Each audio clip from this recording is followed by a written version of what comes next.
Hey guys, welcome into the Bear With Us podcast. I'm Jack. He is Frank. This is the NFL Championship Round podcast edition. Boom. Title drop. That was perfect. But thank you. Unfortunately, we don't have a ton of Bears news to get to. We've been lucky. Obviously, this time last year was a little bit different with Frank and I speculating with all of the Bears decisions in terms of they're going to fire Matt Nagy and Ryan Pace, what they're going to do next, the coaching searches, the GM searches. Going to be honest with you, Frank, I really I don't miss it. I don't miss the speculation. I'd be curious to sort of see how you'd kind of rank Matt Eberflus, and maybe this is a conversation for down the road. This is not the I have a topic of discussion for Frank that I did not tell him. This is not it, but this is sort of where maybe something we could talk about down the road. Because I don't know, man. There hasn't been a head coaching hire, right? All 5 teams that need a head coach are still still interviewing. Still looking. Still looking. So, but I mean, outside of that, I don't know. I feel like Matt Eberflus would probably be a very good pick this year as well as last year. Yeah. And I thought your question was going to be where would he rank of the rookie head coaches? That's definitely a conversation we're going to have when we do our coach rankings. We could talk about that for sure. I mean, it's tough though. I feel like his grade, for me, if I were to answer that question, I would almost say it's incomplete. Because the culture is really the only thing you can really grade him on. And I guess maybe assembling a coaching staff because, we've had our gripes about Luke Getsy, more recently, of course. But, I mean, he looked serviceable, and he got Justin Fields to play much better this year. So give credit where credit is due. Do you have an answer in terms of where you'd rank him? Well, the only thing that came to mind for me was the 2 that I would definitely put above him in terms of just after year 1, obviously with things, open to changing after future seasons, was Dable and Miami's head coach. Why am I blanking on Miami's head coach? McDaniel. Because I think they were able to instill a culture there and win. Whereas I think Eberflus is starting to instill that culture, but we did not win. So I think you sort of have to put them above. But I'm struggling to think who the hell else. I mean, you're not putting the Raiders above Josh McDaniel. Josh McDaniel, no way. I mean, because it's also an expectation thing. Sure, did they have more wins than the Bears? Yes, but they were supposed to be playoff contenders. They just got Devontae Adams. They just got the offensive genius. I mean, you can't. Yeah. Obviously, Nathaniel Hackett is probably the lowest of the low. He got fired mid-year. So yeah, I mean, I'm with you. I think overall it's more of an incomplete grade. And I think that's going to be a theme to a lot of the offseason, and that may be annoying to some people who listen, but it's also fun for us because there's a little bit more speculation to do, a little bit more how the team can get better, because I feel that way about Ryan Poles too. I know people were upset about certain things, and even I may have even already said this too. Even with Luke Getsy, it feels like a little bit of an incomplete. Can we still be upset with people? Absolutely. But look at the roster that was on the field. Look at what Ryan Poles had to work with cap wise and all the dead money. I mean, it's just everything just feels incomplete. But I think the way that was it Warren who worded this, or was this Poles who just because or when someone's building a building and all you see is the dirt hole, doesn't mean that the foundation isn't being built, that cement's being laid and never. So that's what it feels like right now. It feels like we're in the infancy stages of bigger things to come. Yeah. I mean, I really don't think you can. I mean, I think it kind of showed, especially towards the end of the year when we were pretty much running out of things to really talk about when it came to those games, especially when, Justin Fields wasn't playing. And it was just there was really nothing Matt Eberflus did that was egregiously great or egregiously bad. I think the culture stuff was good. You saw a lot of guys buying in. I mean, obviously, one of our preseason conversations that we were excited to see was Eddie Jackson, and that ended up being true. Like, he was out the door, or at least, mentally, I should say. But he bought in. He played his ass off this entire season, and it was unfortunate he got hurt, but he got a lot of those veterans to buy into what he wanted to do. And I just think with more talent, they'll be able to do a little bit more of that. This coaching this coaching cycle, maybe D'Amico Ryans would be an interesting fit. Sean Payton, I don't think he'd want to come to the Bears. I'm more out of that than I think a lot of other. I know people are just dying for him to go to Denver for some reason. I don't know. I'd be curious. I'll be curious to see if he actually does end up going to one of these NFL teams, how that sort of translates. Because he doesn't have Drew Brees. Like that's a huge part of it too. Granted, oh man, this might be a little controversial. I was never sold on Drew Brees the talent. He never had like the pure I can make any throw in the NFL, and that's why I always thought him and Sean Payton were such a perfect match, because I'm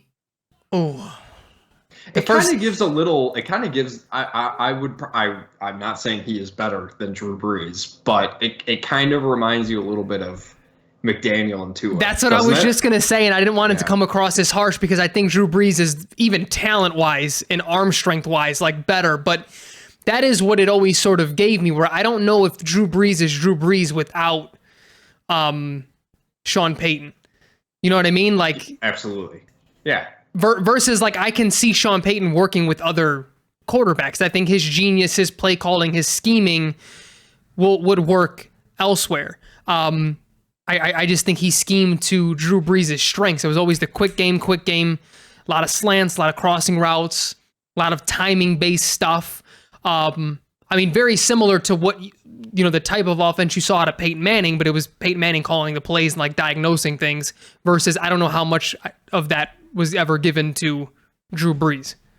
Well, it's also like, Patrick Mahomes, clearly a system quarterback after Chad Henne comes in and just does the damn thing himself, so no, it's, I would be, I don't know how I'd feel like if the Bears were very serious in pursuit of Sean Payton. I think I'd be intrigued by it. I don't really know. I don't think I would be like this is it. This is the guy that will take us to the Super Bowl. Because he did it once, but he just comes across to me right now as a candidate that's like, your team is ready to win a Super Bowl, and that's why Dallas makes the most sense to me, because they have clear pieces. And I'm not trying to blame McCarthy. We're gonna get to these games a little bit later, but he doesn't give you a schematic advantage ever. I do think he's a good coach, though. I think it's very clear. He puts together winning seasons, but at some point late in the year, you want your coach to be able to out-scheme somebody. And I don't think he's ever necessarily done that in his coaching career. He gets outmatched in the playoffs every single year because he's not top of the top head coach, right? That's when the coaching really does shine in the playoffs. And it blows my mind he was able to win a Super Bowl. I'm going to be honest with you. But actually, that's kind of a good transition into the conversation I wanted to have today, because there was some news coming out that I guess could impact the Bears, especially next year, is that the Packers are open to having conversations to trading Aaron Rodgers to an AFC team, AFC specific. So they're not looking at NFC, which I guess makes some sense. It really does sort of limit what you're able to do, especially given, the quarterbacks in the AFC, a lot of those teams are pretty locked in. I'd be curious to see what the Packers would be able to get in return for Aaron Rodgers at this point in his career. But Frank, it sort of spawned a conversation because I was having one with a current Packers fan who's was ready for them to let him walk, to trade him, to do something last year, not bring him back. And then, was sort of frustrated, obviously, when they did, because it just basically ended up being the same year, if not even more disappointing. And one thing we were talking about was I called the Packers a cowardly organization. And he was like, what do you mean? And I was like, well, you think about it, like they had Aaron Rodgers for such a long time, and they really never took any chances to really make that roster great. Like, obviously, I'm talking post Super Bowl. You know, they never won another. They never even went back to another one. They were always sort of right there, right? They played in NFC Championship games. And they could never quite kick the door in and get back to another Super Bowl. And it started making me think about the Bears in a way where it's like, think about some of the moves that they've made recently. Like trading for Khalil Mack, trading up for Mitch Trubisky, trading for Chase Claypool.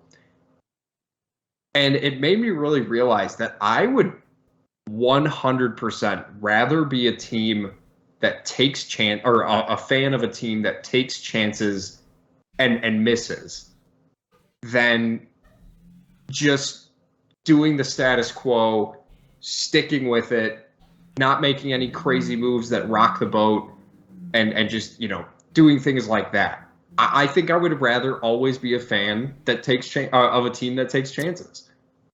I think that's a fair assessment. I think, generally speaking. But if we're getting into the conversation of like a team, let's just say the Patriots, because they've won the most in our lifetime. Like if they just started making drastic moves just to make moves, I wouldn't be a fan of that. If I was a Patriots fan, I'd be like, what the fuck are we, like, you know, Brady wins his 4th ring and all right, let's boot him out of here and you know, get someone else or something like that. But throwing like that scenario, that extreme to the side, I agree. And I think that's what makes being a Packers fan over, I mean, probably the course of Brett Favre into Aaron Rodgers, more disappointing than not. Because you, like, it's not even the fact that you didn't take chances. I think the Bears take chances historically out of more desperation than anything else. Sure. It's you know, this is the splash. I mean, thinking of even when we signed Julius Peppers, we didn't need a pass rusher, but we did it just to, you know, sell tickets. Who knows what I mean, he's an elite talent, so you want to get more elite talent, but it was the offense that was in need. But it got the fan base excited. I was excited about that. We have a top 2 or 3 pass rusher in the league. Same thing with Khalil Mack when he came over. At that point, we you know, it was a good addition. But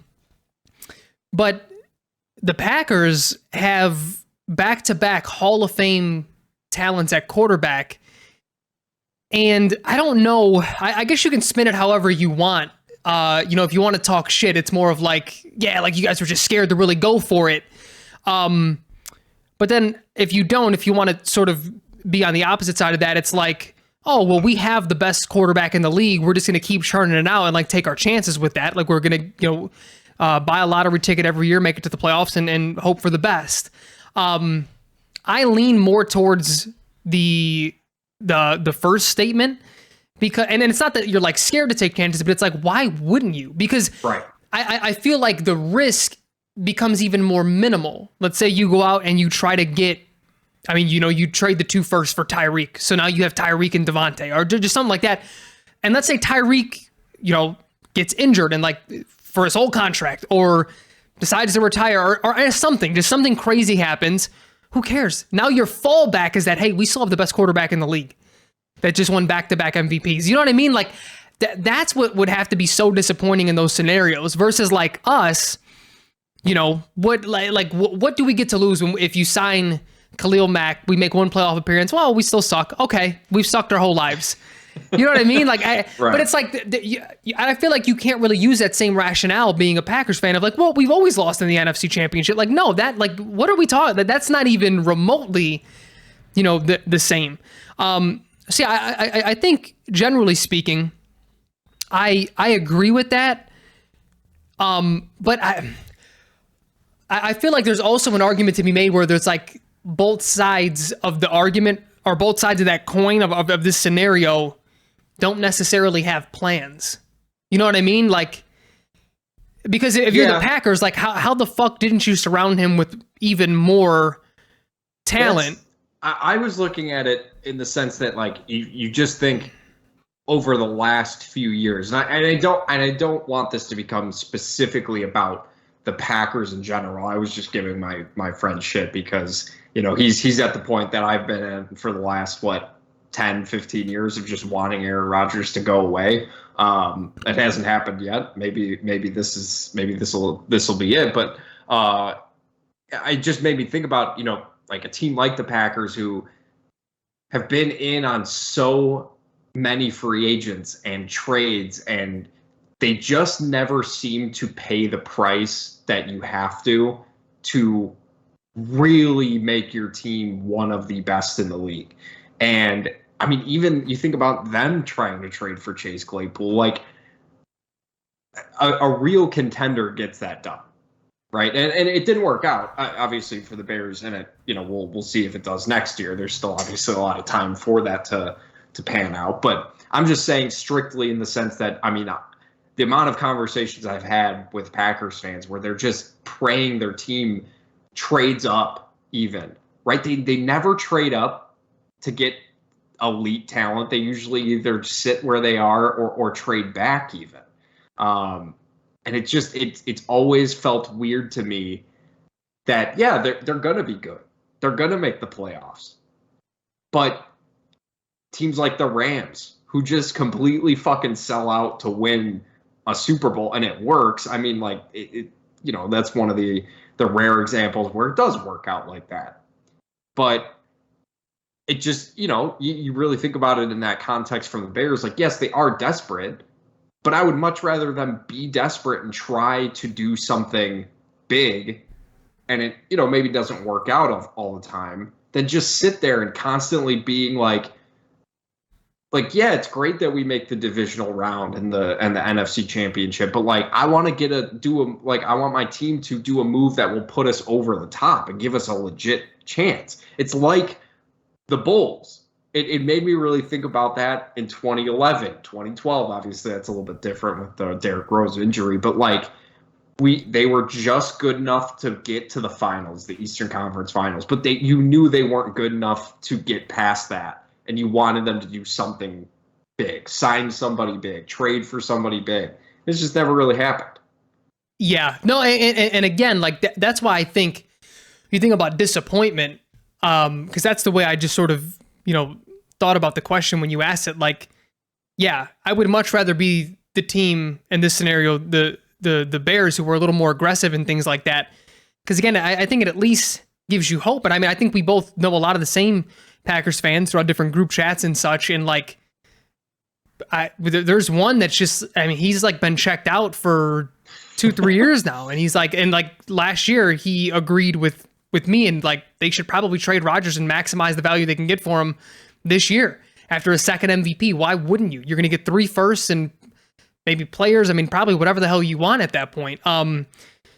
Yeah, but it's also I guess I struggle with the question a tad bit, because I don't know if we would feel this way if we had that type of talent for 20 years at quarterback. Maybe we do feel like, let's just keep churning it out. Like, would there be some frustration that, after Jordy Nelson and what was it, Greg Jennings and them, like only Devontae was like sort of the elite talent around him? Yeah, maybe there's some frustration there, but you also probably don't want like drastic changes either. Because it's not, I mean, like, they've built a solid defense over the years with, Zadarius Smith, Preston Smith the last few years. And I know Zadarius wasn't there this year, but like the cornerbacks are really good. Like they've still continued to build. And part of me feels like we would be comfortable with that had we had the talent, and be more disappointed in Aaron Rodgers than anyone else. Because that seems to be the sentiment from Packers fans. It's like, yeah, maybe they could have gotten you another weapon at some point, but like, you're Aaron fucking Rodgers.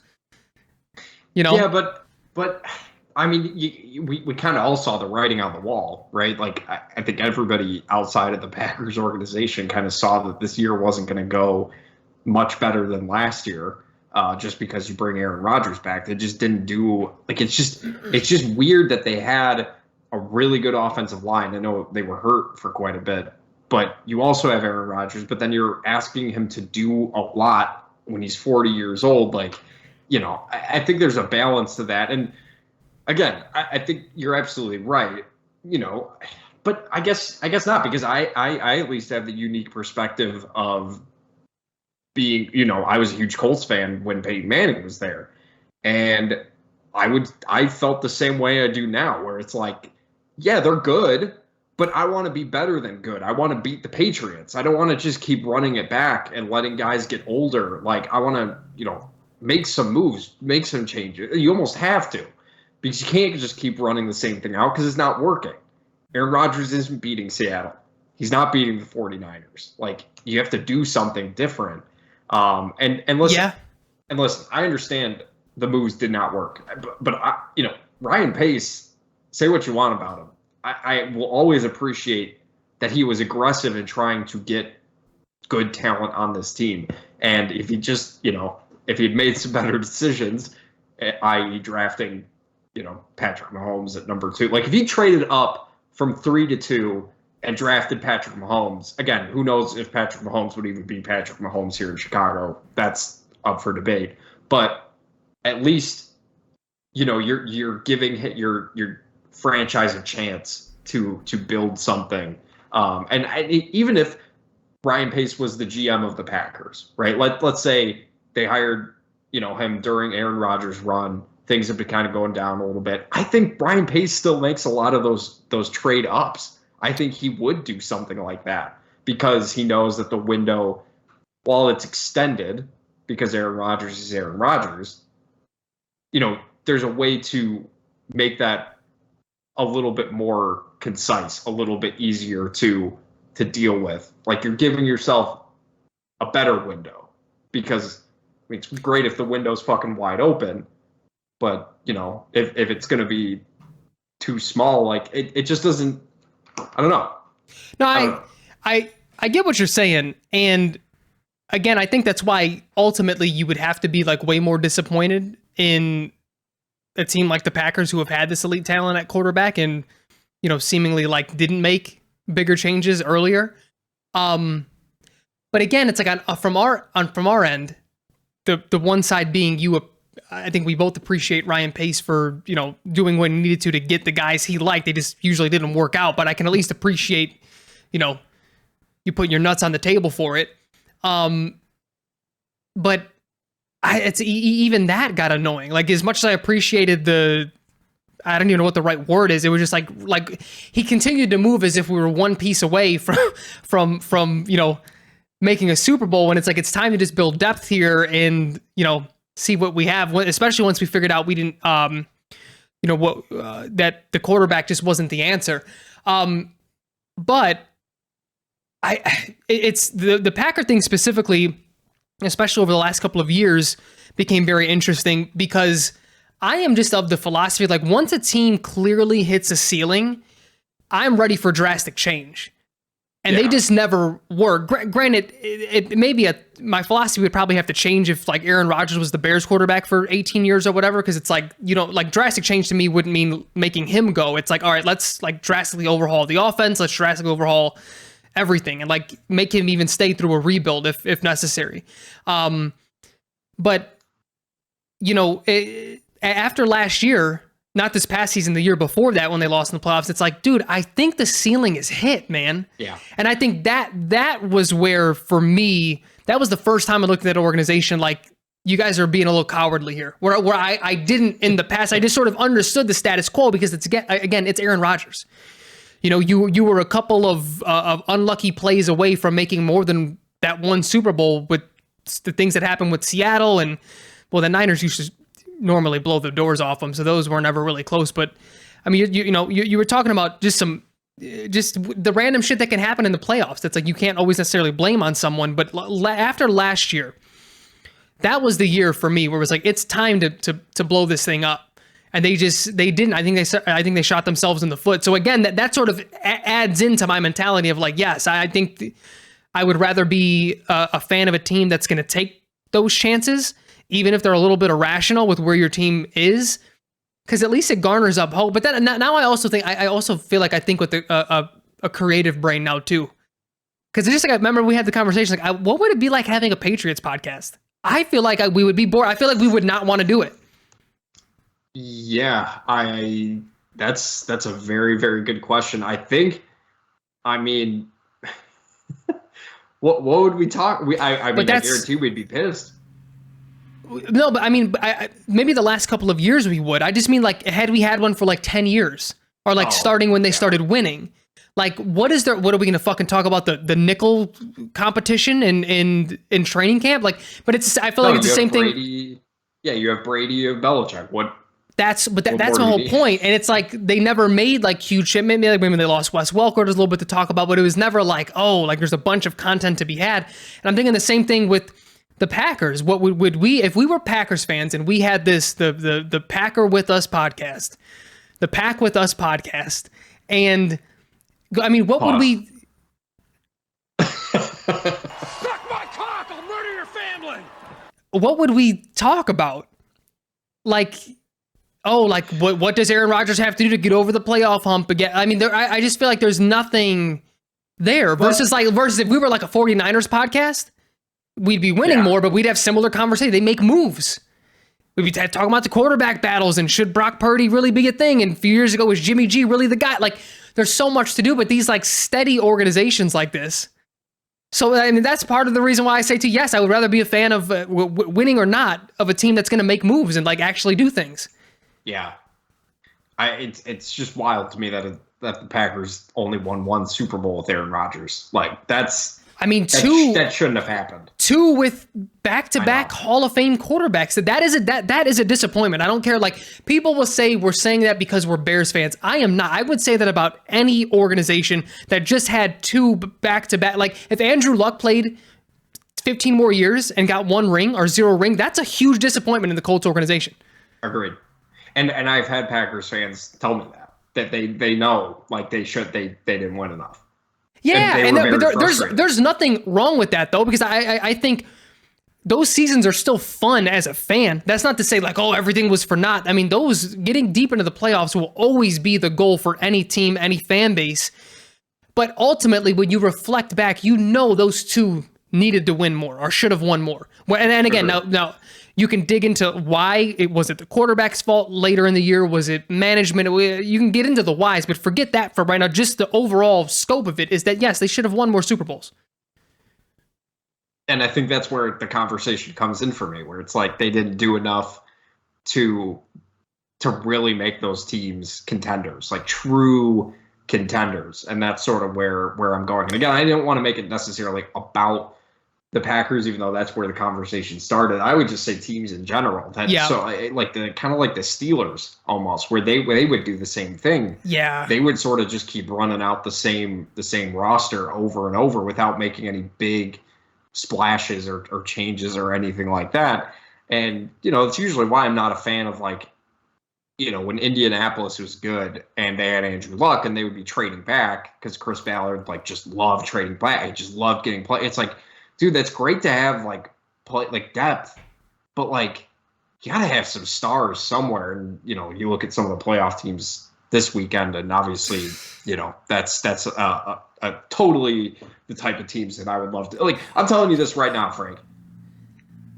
In another world, in a parallel world, right now, Frank and Jack are doing the Bear With Us podcast, and they're talking about how the playoffs, whoever wins the Super Bowl will determine what fans Frank and Jack will be going forward for the rest of their lives, because the Bears acquired Russell Wilson in that trade and life is just hell and it's over.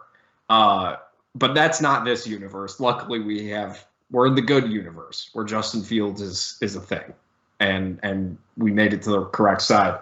But Frank, these games this week, man, some fun ones. And last week was really, really good. Yeah. But is it a hot take to say that I thought the wild card weekend was more entertaining than the divisional round? It was weird. There were some weird, I mean, I don't know. It might be a hot take, honestly. Outside of you're just mad because the Giants lost. Let's be real. No. I mean, look at even the closeness of the games. The only 2 games that sucked were the Niners and Seahawks and Cowboys and Bucks. But we knew I don't even count the Bucks one because we had a whole segment on like why they shouldn't have fucking had the home game. Like, they were just a bad team, man. Like, no one really. And granted, we picked them, but it's just I don't know if you did. I did. I did. Just on the back of the goat. Like, you just after a while, you got to prove to me that he can lose those games, and he's starting to. But yeah, it's just overall, like, they just weren't a good team. But this, I mean, like, Eagles, Giants, that was bad. Bengals, Bills, bad. Niners, Cowboys was close, but not all that entertaining.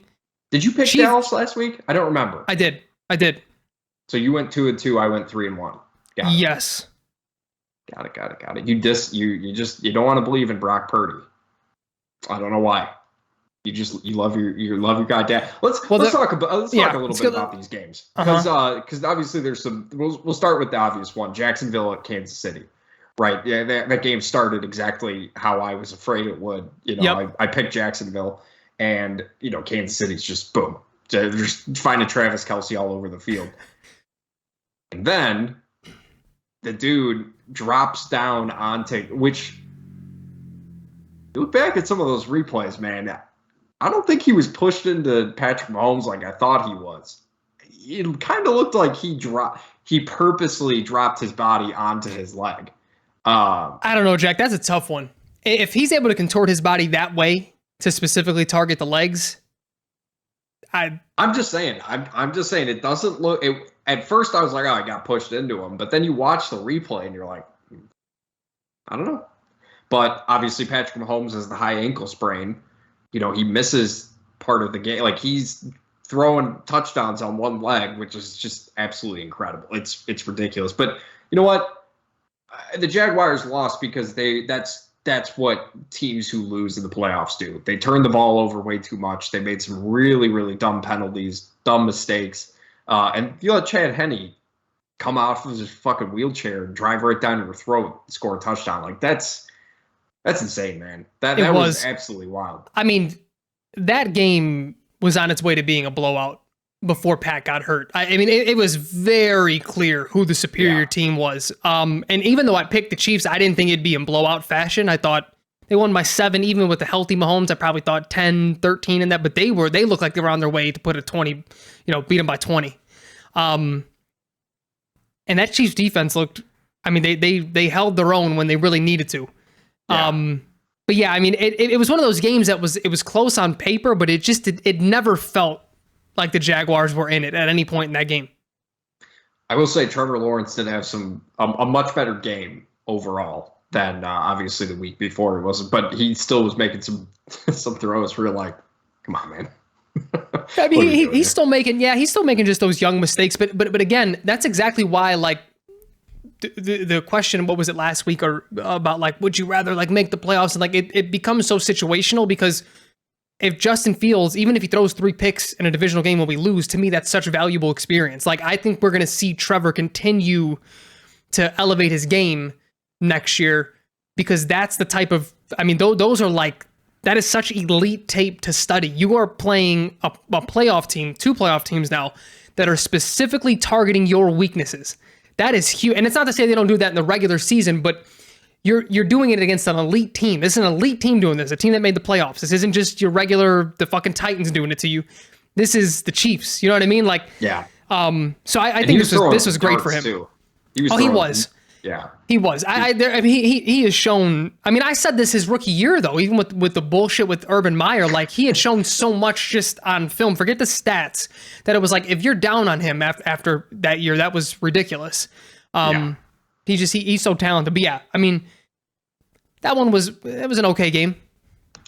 Giants at Philadelphia. Obviously, Philly just. You listen. I remember your what did you say? You said run game and defense travels. Apparently neither got neither traveled. Okay, they decided to stay home that week. No, but listen, and this isn't me making any sort of excuse. I picked the Giants. I would have picked them, again.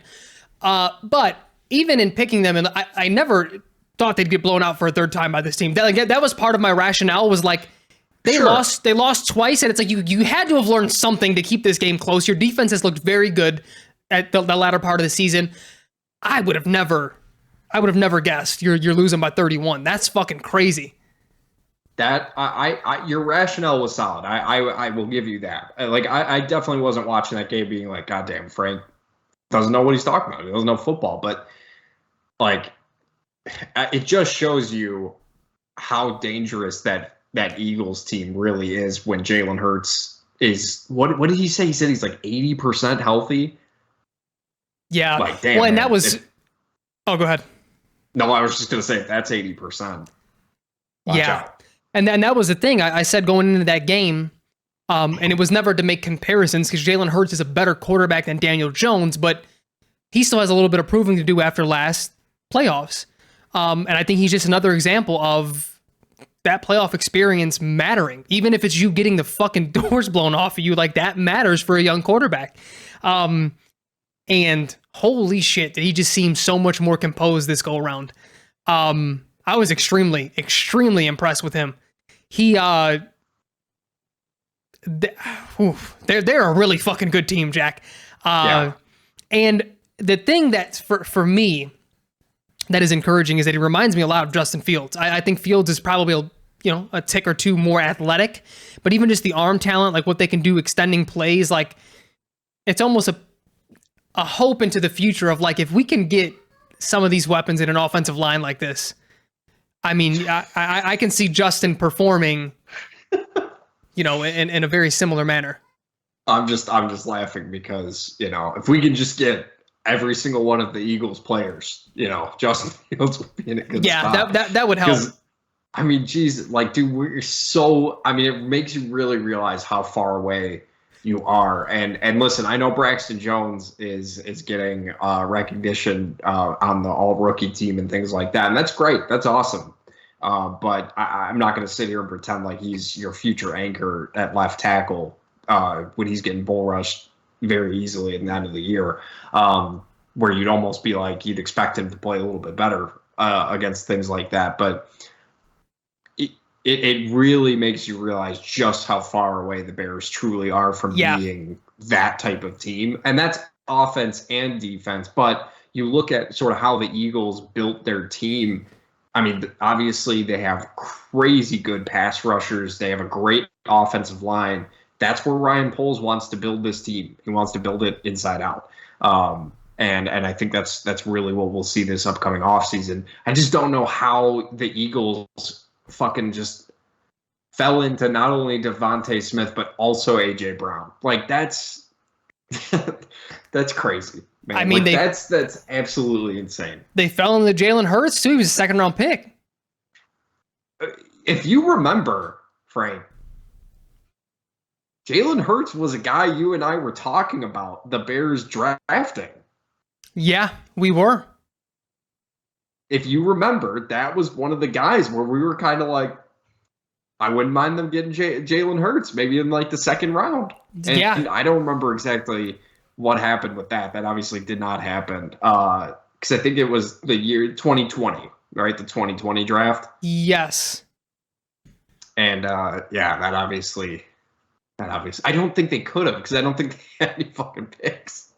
Yeah, my memory's fuzzy on it, but it obviously did not happen. I mean, but we were never low on Jalen by any means. I liked him as a prospect. I didn't know if his ceiling. Well, I knew his ceiling was this high. He was just very athletic, a lot of arm talent. But I think people were concerned with the floor, and he shattered that. I mean, Jesus, his floor is very high. Let's see. I'm looking. The 2020 draft for the Bears? Yeah, I'm looking right now. Oh, don't worry. The Bears drafted your guy Cole Kmet at 43. That was their first pick. But Jalen Hurts went after that, didn't he? Yeah, he went at 53. Oh, so the Bears I was going to say 56. We did, yeah. Great. One thing I did want to touch on the Giants side real quick is, God damn, we could have had him. That sucks. We're fine now. We got Justin Fields better. Daniel Jones, like, what do you do now, Frank? Oh, I know. It wasn't like one of those things where it was like he still played well enough where you can be like, you could probably pay him. Like, he had a really, really, really rough game. And granted, his wide receivers are not very good. Like, there was multiple times where they were talking about how there was just no separation out there, which, by the way, why was Joe Davis and Daryl Johnston getting a playoff game? What was going on there? Yeah, when you texted me that, it didn't even click in my mind, and I was watching it. It was like the first quarter, you're like, why? And I was like, you're right, they are commentating this, and this is horrible. No, but I mean, but to touch on what you just brought up, I mean, that has been the question all year, I think. I mean, I have a friend, my boy Johnny, shout out to Johnny. I don't know if he listens, but he's a big Giants fan. And he was like, when they were like 7-1 or whatever, he was pissed. He's like, because I still don't have faith in Daniel Jones, but we're going to make it to the playoffs now and we're going to re-sign him and I don't want him. And I was like, I don't blame you, man. Like, if there was another team that, could have had like won 3 games like the Bears to like be in this discussion for first or second pick, I guarantee you Giants fans would, I don't want to say would have preferred it because they won a playoff game and that's fun and it brings excitement, but I don't know if the fan base ever truly thought they were a Super Bowl contender. And I also don't think they're bought in enough on Daniel Jones to have the sentiment of me saying like, this is so good for a young quarterback. Because his flashes don't flash like Trevor Lawrence, like Justin Fields. He's pretty much playing at his ceiling. That's what I mean. Like, I feel like this is like the good games feel like his ceiling. The flashes feel like that's your ceiling. And it's not like it's, it feels average. It feels Derek Carr-ish, right? Like if you surround him with a lot of elite talent, like maybe you can do something, but you know what though? That's the thing too, is I feel like him and Geno Smith are going to get pretty similar contracts, maybe a little bit more guaranteed money towards Daniel Jones because he's younger. But you certainly have the fucking right coach to scheme you to a Super Bowl if you surround him with enough talent. You know what I mean? Like there's maybe a handful of coaches I feel that way about, and I know this was his rookie year, but I felt this. We both did. We both felt this way about Brian Daboll. In going into that coaching search, like Daboll was our number one choice, and it wasn't close. If they told me like, Frank, you need to fucking send Brian Daboll feet pics, and it'll be the Bears pick, I would have sent him. Like whatever you need from me. No hesitation. No hesitation at all. Like that's how in I was on him. And so, yeah, it's a weird predicament. I think the only thing that would piss me off if I was a Giants fan is if you gave him a big contract. Yeah, like a Lamar, what Lamar is looking for. Yeah, type deal. There's no way. There's no way you can do that. No, because I mean, realistically, what other options really are going to be there for the Giants? Like in the draft, probably not. Is Derek Carr really that much of an upgrade from Daniel Jones at this point? I don't know. Well, then with that too, this is what makes it probably more like all the more frustrating. Is they also have a lot of holes. You just talked about their receivers fucking suck. They have a comparable group to the Bears, and that's not a good thing. They might have an upgraded version of the Bears wide receivers. We have like a 93 Civic with 3 tires. Theirs has a 4th tire and a green door, and it's a red car overall. You know what I mean? Like it drives at least. And Mitch Trubisky is driving it. Yeah, exactly. Well, no, Mitch may be in the passenger seat, like or what do they call it? Backseat driving. He's like telling you what to do. So that's what makes it tough is like, if they had more of a complete roster, you can say, hey, trade the first, go make a run at Lamar, do that. And you could still do that, but there just feels like there's some holes on offense, man. Yeah. There, and maybe, hopefully one of those holes is Saquon Barkley, running back, because hopefully he's in Chicago. That's a conversation for another day. Cincinnati at Buffalo. Was a very I know it wasn't the best game. It wasn't what we expected. I had a lot of fun watching it. I thought it was really funny. And let's be very, very clear, Frank. Joe Burrow is quarterback 2. Yes. I mean, Josh Allen. I don't know if maybe him losing Daboll hurt him more than I think we realized that it would, but the dude is just like he's out of control sometimes. He just runs around and tries to make plays, and that's great. But like, come on, man, you got to be a little bit smarter with the ball. And you got Stephon Diggs blowing up on the sideline, leaving early. It just wasn't a great look for Buffalo, especially that's a home game, man. That's a home game, and they looked like they were playing on the road. Cincy looked like they were better prepared for that. That was crazy. Jack, speaking of, did you hear at the end of the game the crowd screaming "Who Dey"? I heard it throughout the entire game, Frank. Oh, I guess I wasn't paying too close attention, but it was the end of the game, and me and my wife were watching, and she was like, what are they saying?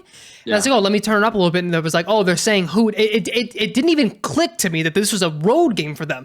I was like, oh, they're saying who day. That's what the Bengals say. And I sat like marinated in that for like a minute. And I was like, wait, they're in Buffalo. Like, why? How the fuck? I mean, yeah, it was the whole aura of it was just Bengals. Like they dominated that game. But just like I told you going into it, I think you picked the Bills. My rationale was, and I stand on this. Cincy. Oh, you picked Cincy as well? Oh, yeah. So, and my rationale on this was they just can win in different ways. And it seems like when, even if Burrow has an off game, we saw it last playoffs. The defense stepped up late, especially the Super Bowl. Burrow had the greatest Super Bowl game. And they have a better power run game, especially built for that type of snow. Like, Buffalo just seems to be a little too finesse. And if Josh Allen isn't perfect in these games, it just seems like they lose them. And even, I mean, fuck, he had a perfect game last year against Mahomes and they still lost. You know what I mean? Like, they're just not. So, like, I just favored. It was still strange to me that the Bengals were the underdogs betting wise in that game. I just never saw it. I just thought they were a better team, especially to close the year. They just seemed like the superior team in that. Well, the one X factor that I don't really think we touched on when we were making our picks. I mean, we both picked Cincinnati, so it ended up not mattering because I think we were more looking at it like the Bengals are getting hot at the right time. I know that game against the Ravens didn't look great, but it's a game against the division rival. Like those games are always weird. But the Bills were sort of on a decline. They just did not. They hadn't looked quite right. There was a game against the Dolphins. And you can say, well, the Bengals didn't look great against the Ravens. Yeah, the Bengals look great outside of that. The Bills had been having these moments where you're just like, dude, what is going on with Buffalo? Like things just don't look right. And I guess the X factor was Joe Mixon. And I guess it makes sense because he was by far the best running back on the field. And that's sort of been the Bills' issue for 3 years now? Yep. Like they have good running backs. Devin Singletary's a good player. And so I think James Cook could be a good player, but they're not Joe Mixon type players, right? And they're not. Yeah. Even Samaje Perine might be better than both of them. But it also just feels like the Bills have that Chiefs thing going where it's more of a finesse run game.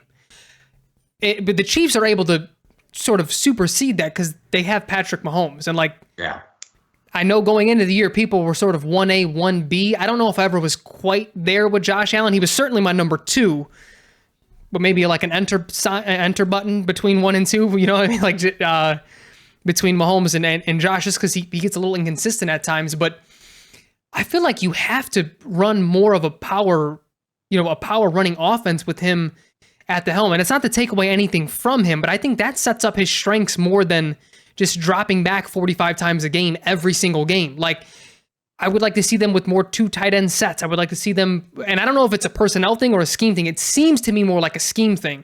But yeah, so something something has to change there. And 2, I think they need another receiver as well. Gabe Davis hasn't quite stepped up, I think, in the manner that a lot of people, me included, I was very high on Gabe, and he had a pretty solid fantasy season, but you just look at the way that teams attack Stephon Diggs late in the year, they are double and tripling, and it's not like, Gabe Davis is going nuts, or Isaiah McKenzie is going nuts, or Eddie, Knox is going, like, the pass game just seems to be very up and down when they really scheme Stephon Diggs out of the game.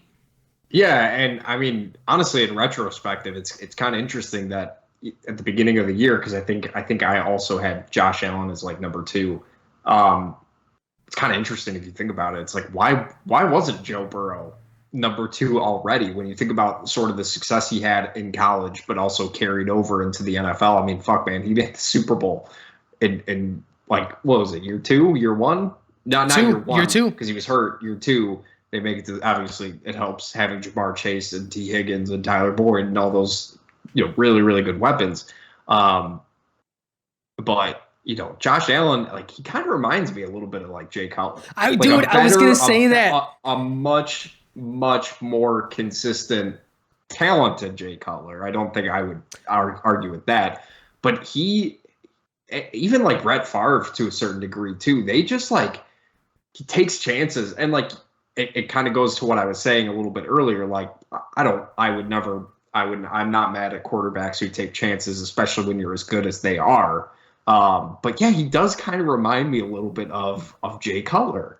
It's one of those things where it's like having the strongest arm in the league goes against you, because that was Jay's Achilles heel. But it was tied, like, it also made for the craziest highlight throws that you would see sometimes because you have so much arm talent. But when does like trusting your arm too much, sort of start to bite you in the ass? Yeah, because Josh just makes these decisions where you get it because, again, he has the arm talent, but it's like you don't have to win every play. Throw it out of bounds, take the 2 or 3 yard run, and like live for the next drive or the next play. He doesn't give up on plays. Yeah. And Joe Burrow, I mean, just looks like and that's one of the things I'm most excited about Justin Fields and his development, because he has that Joe Burrow mentality where he never looks like he's out of control, right? You're never like, he looks frantic or he looks concerned or he looks like, he's overwhelmed. He always has that like just very cool and calm demeanor. And I think when that team gets better, obviously, I think will really help his play. I'm not saying he'll have the career that Joe Burrow has had, obviously already been to Super Bowl, potentially going to another one. But I don't know. Like, I love quarterbacks with that type of demeanor, and Joe Burrow he's just so fun to watch. Like, it's in such a different way than Josh Allen or Jalen Hurts or Patrick Mahomes. Like, he's just, some of the throws that he makes are just absurd. And what I really like, Frank, is every game watching Jamar Chase just dominate, right? It makes me a little bit on the inside being like, good. Now T. Higgins will be like, all right, I need to go somewhere else. You got to trade me. I want to be the one. Might as well get me in Chicago. That's what I'm starting to see. Yeah, I feel like the only thing is, dude, the wide receiver market's fucked up right now. We don't have anything to trade for him. Shut up. Shut up, okay? You shut your mouth when you're talking to me. I mean, if my thing is, like, if Chase Claypool went for a second, granted, we didn't know it was going to be the first pick in the second round, but the Packers also offered a second. I'm positive as more reports come out, I'm sure others that, offered something similar and maybe a third. Like, what the fuck is T. Higgins going to go for? They're going to ask for 1.1 straight up. Yeah, you probably can't do that. That's what I mean. Like, I would love to have him. I would absolutely love to have him, but I just don't think we're in position to do that. But yeah, man, I think, was it Jamar Chase that spoke about it before the game? And he essentially said something like, Josh Allen may be more physically talented, but Joe Burrow has what these guys don't. He's more like Tom Brady than anything else. He's calm, he's composed, he knows what he's seeing, and he makes the right decisions. And to top it off, he has arm talent. Like, it's not like he's, Vinny Testaverde, like, with noodle arm and like having to make the perfect, or throw it at the perfect time in the perfect window, and everything has to be right to complete that 7-yard dig route. He has the arm talent to couple with that. And that's you just watch him play, and it's so impressive. I saw a lot of comparisons to Joe Montana, Tom Brady, and Peyton Manning. Like, those were like the three that were getting tossed around for Joe Burrow quite a bit. Because a lot of what he does is pre-snap too. So like he's really good, like Peyton was at that type of stuff, and he's only going to get better. The most impressive thing about him for me is just his ability. And granted, he has the receivers to do this with, but we've seen quarterbacks not do this before. I mean, that was our biggest thing with Mitch, was like he would just overthrow everything because he was scared to like make a tight window throw. He just trusts his fucking receivers. I'm going to throw it to the only window that they can make a play on. If they miss it, they miss it. If I get picked, they get picked. But it works more times than not. That's so impressive from a young quarterback. And being able to have, like you said, have those receivers that you can trust that will actually, catch the football, which is their whole thing. But no, that was it wasn't as entertaining as it normally, as I thought it would be. But I enjoyed watching the game. I just thought it was funny. Dallas at San Francisco. Man, what do you do if you're Dallas at this point? Like, he was hurt most of the year. You paid him last year. He was hurt most of the year. Dak, I really actually enjoyed Dak. Like, I thought he was definitely deserving of that contract. But I feel like the way that they've almost taken out some of his best attributes because he's gotten hurt, where they don't really let him run as much. And Kellen Moore is sort of, he's a guy that you and I were sort of excited about a couple years ago. And then we're sort of like, I don't really know. And obviously Tony Pollard getting hurt, that took away a lot of what they can do offensively. But dude, that just did not look good for Dallas.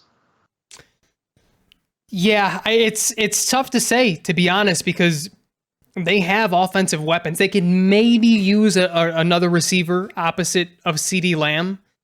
But I don't think Michael Gallup is a slouch. T.Y. Hilton has had some timely catches. He's old though. It's someone you can rely on long term. But I love their tight end room. Tony Pollard, before obviously getting hurt, he's phenomenal. Zeke is getting older, but they sort of transition him to be the third down, touchdown vulture type of guy. Which is hilarious in its own right, by the way. It is. They basically made him Mike Tolbert. Yeah, they that's exactly who they made him.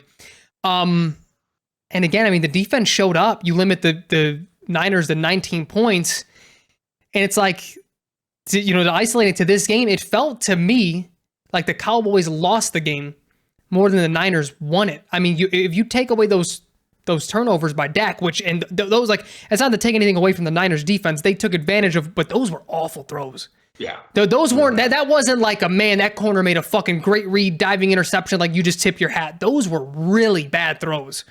And he should have been picked like once or twice more throughout the game. Like one may have been a tip, but I know, and another one was a really bad throw again. And it's like, dude, I don't know. If it was up to me, I'm banging down Sean Payton's door to give him whatever he wants. I'm blank checking it. You take my first this year and like a second next year to the Saints, and we're getting this done. Because it's one of those things where Dak is a fringe top 10 guy. He's probably anywhere from 8 to lowest you can put is maybe 12, right? So how are you going to upgrade from that? You're not going to get anyone above him unless you make a crazy play for Lamar or something. But that seems like a pipe dream for right now, because then that's not a guarantee. Even then, that's not a guarantee, right? But yeah, so for me, when I think about like your team hit a ceiling, what's the drastic change? It has to be coaching. Because again, we were talking about this. McCarthy isn't a bad coach. I know people joke on him and everything. He's not a bad coach. I think he's an average NFL coach. I think he knows how to lead men. I think he knows how to keep a locker room together. But when push comes to shove, for as important as that is, he provides you zero schematic advantage. Not on offense, not on defense.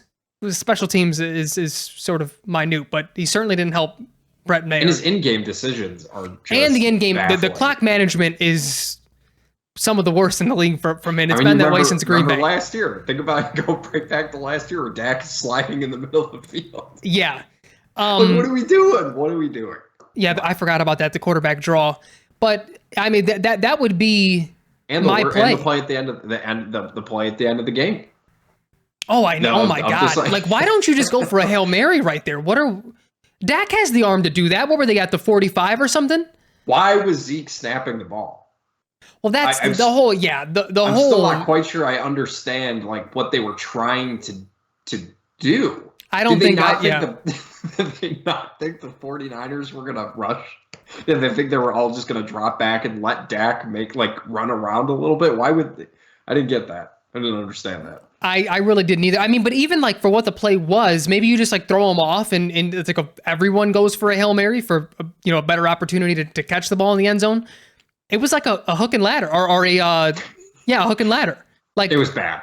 Yeah, I don't know. It was very strange. But yeah, long-winded way of saying like I really don't know what the Cowboys do here. You can't get rid of Dak. And even if you did, it's like then you would have to just blow it all up and like hope for a young quarterback here because you're not going to upgrade from him with talent that's already in the NFL. It's just not happening. And you just paid him too.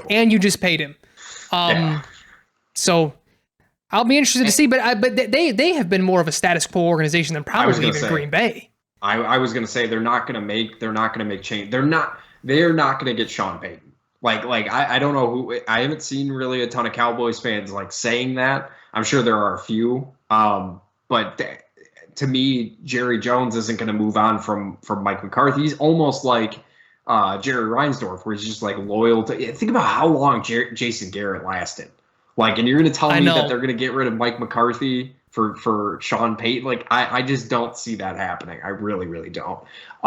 We can talk about San Francisco into the actual, because they're actually playing next week, and we'll make our picks. That NFC Championship game is first. San Francisco at Philadelphia.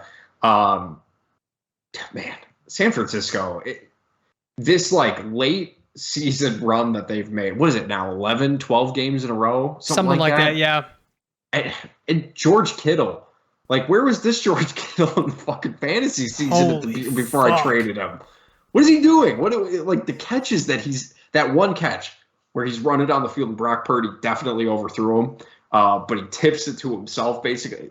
Absolutely insane. Dude, not only did he tip that to himself, he also consciously made the safety miss him. Yeah. That was fucking incredible. Yeah, he did, because you're like, oh, he's getting blown up for sure. Oh yeah, I thought, and it wasn't like the safety just missed. You can see, like, when you watch the replay, he purposely evades him as he's still trying to locate the ball and catch it after he tipped it. That was absurd. But speaking of just the Niners in general, of that game, and then sort of translating it here, Brock Purdy did not look. No. He looked like a rookie, right? And I'm picking Philadelphia, full disclosure. Because this Eagles defense, one thing Brock Purdy clearly was not able to handle very well against Dallas was pressure. Yes. And the Eagles, if we learned anything from that Eagles-Bears game, they are very, very, very, very, very good at getting pressure on your quarterback. Yeah, and to couple that, the reason why I'm picking Philly is that you have that, and for as good as the Niners defense is, I don't think you're doing what you did to the Cowboys to Jalen Hurts and the Eagles. So for me, now that comes down to what happens when Brock Purdy really gets punched in the mouth. Can he go blow for blow if it comes to that with Jalen Hurts? And the answer is no for me. And I think the Eagles covered that 2.5. I think they win by 10. I think they're going to blow the brakes off the 49ers. You think so? I can see that happening. You look at the Eagles offense, just every single level, they have a playmaker, right? Miles Sanders is extremely underrated, but even without him, you have Kenneth Gainwell, who looked really damn good last week. Well, Boston Scott did too. Well, he played the Giants, all right. Yeah. But, maybe they can do some hypnotherapy to make him think he's playing the Giants so he can get in the end zone. But dude, like, you look at like Dallas Goedert too. Like, he might be the second best tight end in the NFC, and I know that really bar isn't super high, but Philly is just such a complete team, and they also have an MVP candidate quarterback. And as much as I've enjoyed the Brock Purdy stuff, as good as he's played, this is completely different. This is NFC Championship on the road in a very, very hostile stadium. Like, I know it gets a little overblown from time to time, but Philly, those people are fucking nuts. All right, this isn't a home game. I think, honestly, Frank, if that game was in Dallas, I think Dallas probably would have won that game. Because you're right, Brock Purdy did not play very well. And the Eagles defense, like, yes, the Cowboys defense is very good. This Eagles defense is really not that far behind. And the secondary that they have is probably better than the one that Dallas has. And I agree. I just don't see how San Francisco is going to go into Philly and win this game. Yeah, and I think just from a selfish standpoint, I think the Eagles are the only team that has a chance at the winner of the AFC. I think if San Fran makes it there, they really get the doors blown off them against the Bengals or the Chiefs. Yeah. Well, speaking of which, we got Bengals at Kansas City as our AFC Championship game. I'm not sure, because like the NFC game starts at 2 Central Time, or like whatever, 2:30, whatever it is. But then the AFC game starts at 5. And I didn't really like that last week, because I felt like the games ended at like 7 or 8. And I was just like, oh, what do I do now? It did feel a little bit weird. It ended early. I was the same way, and I was like, it's like not even my kid's bedtime yet. Like, usually it's like I'm putting him to sleep in like third quarter. I guess I'm looking at Bears mock drafts. Yeah, exactly. But no, Kansas City will be hosting. Obviously, they are not in line for the neutral site game. Better get those refunds. That was great. I fucking love Joe Burrow. I'm picking Cincinnati. Like, let's be real. Like, I'm going to be honest with you, Frank. Even if Patrick Mahomes was healthy, I would probably still go with Cincinnati in this game. And there's legitimate examples already of Cincinnati beating Kansas City. Like, this is there's proof that it can happen. And then you add on top of that an injured, hobbled Patrick Mahomes, who they opened as favorites. Kansas City did. They were, I think, like either 2-point favorites or maybe it was like 1.5. And now something changed. They're dogs now on maybe it was just people hammering Cincinnati because of what you think could happen. But like it was very impressive what Patrick Mahomes was able to do. Like, let's not get that twisted. But having a full week of not have that adrenaline rush of letting your ankle sit and just sort of not really be on it as much, I don't see how he's going to be effective, especially against this Bengals pass rush, which was infinitely better than what Jacksonville was able to do, which was weird because Josh Allen on the Jaguars did like nothing. Like, I don't even think I heard his name that game. But Trey Hendrickson and Sam Hubbard and DJ Reed that's just a good defensive line. Like, the Bengals should win this game if we're being realistic. Yeah, and I'm right there with you. And even if Pat was healthy, dare I say, it's hard to say it now because we know he's hurt. So that throws a whole different element in it, and it like really makes me confident in the Bengals. But dare I say, this could be looked at as a prove-it game for Pat. Burrow's got his number right now. And with the way they're playing, that's been the thing with the Chiefs all year this year is they don't blow people out. They're in games, so teams are in games against them. So I guess it comes down to, do you trust a hurt Patrick Mahomes over Joe Burrow with the way he's been playing? I don't, because I feel like it's 50-50 even if he's healthy. We're talking about the guys that me and you look at as the number 1 and the number 2 behind Justin Fields, who's just number 0. He doesn't even count. He's just so much better than both of them quarterbacks in the league. I'm going Bengals. I don't expect this one to get out of hand in the way that I feel like the Eagles-Niners can. I think it's Bengals by like 7-6 maybe.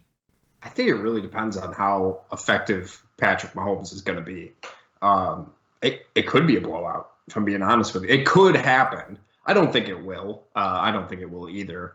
But one thing I saw a lot of people saying that I think we kind of need to just sort of slow down a little bit is, if Joe Burrow wins this game, how is he not quarterback 1 going into next season? And I don't know if I'm there yet. Like you you saw what Patrick Mahomes was doing before that ankle injury, like, because people are really only thinking about the game, once he got hurt. But like, dude, the jump throws he was making, like, yeah, he's ridiculous. He's quarterback 1. Let's not get it twisted. He does things on a football field, Jack, that I've never seen before. I mean, again, we talked about this immediately after the Super Bowl that he lost against the Bucs. That was the most insane game I've seen from a quarterback. Just watching. I don't remember what his stats were or anything. He's parallel with the ground, making a sidearm throw that hits his, I think it was Tyreek Hill actually, on the face mask. It should have been caught. Like, some of these throws that he just has the physical talent that I've never seen before on a football field. I said it. I texted you. I think he might be the most talented quarterback we've ever seen. And before him, to me, it was Aaron Rodgers. It was Aaron Rodgers. And now I think it is Patrick Mahomes. You talk about like pure physical talent. The guys that I think of are Rodgers, Mahomes. If you've done like tape on Dan Marino, he was one of those dudes with insane arm talent. But like, this is an elite few, and he just makes plays that you constantly like you can watch Justin Fields or Trevor Lawrence or any of these young guys and be like, man, there's maybe only 6 other quarterbacks that can make that. I watched Patrick Mahomes, and I'm like, there's only one guy who can make that throw. There's only one guy that can do what the fuck he just did. Yeah.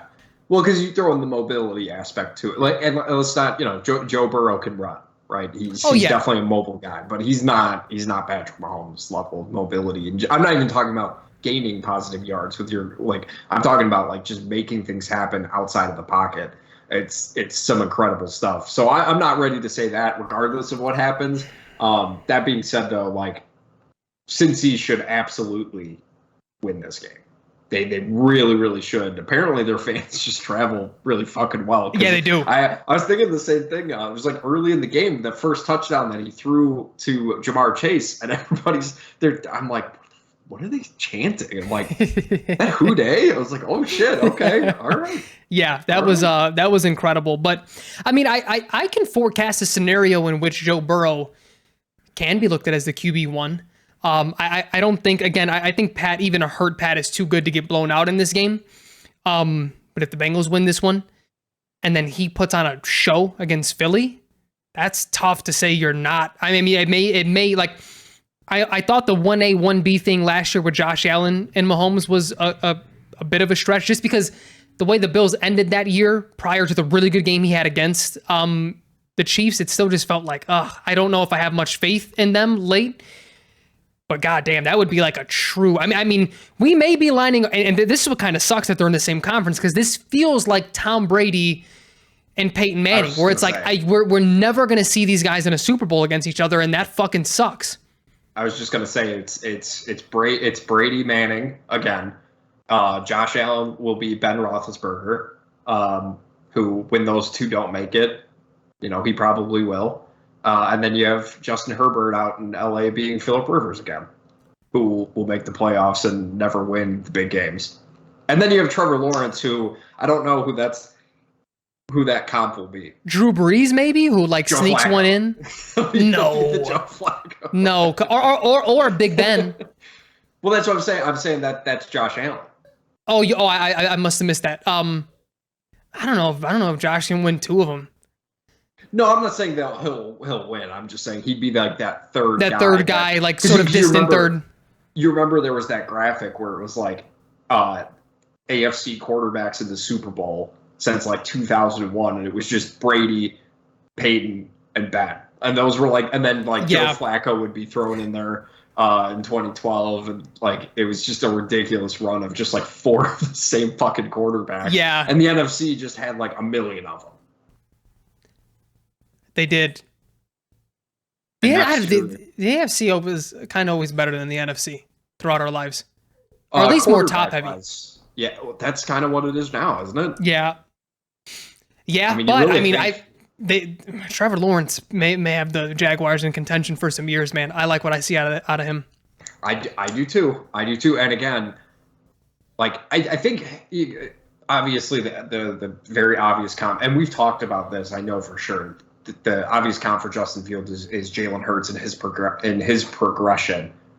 I would still contend that the more realistic progression for next season is going to be Trevor Lawrence and sort of where the Jags went this year. Only because you look at the free agents, you look at the money that the Jaguars had to spend, it's very similar to what the Bears are going to be able to do in this offseason. And again, the best fucking free agent wide receiver is Juju Smith-Schuster, who hasn't done shit in the last couple games. You put some fucking respect on DJ Chark's name, okay? What though? I also think it's more comparable because I realistically looked at this year as Justin's rookie season. To be honest with you, you have to. Right? It's tough. So you take everything you had last year, throw it out the window outside of the splash plays. And again, we wanted to see that become more consistent. We did. We absolutely did. Yep.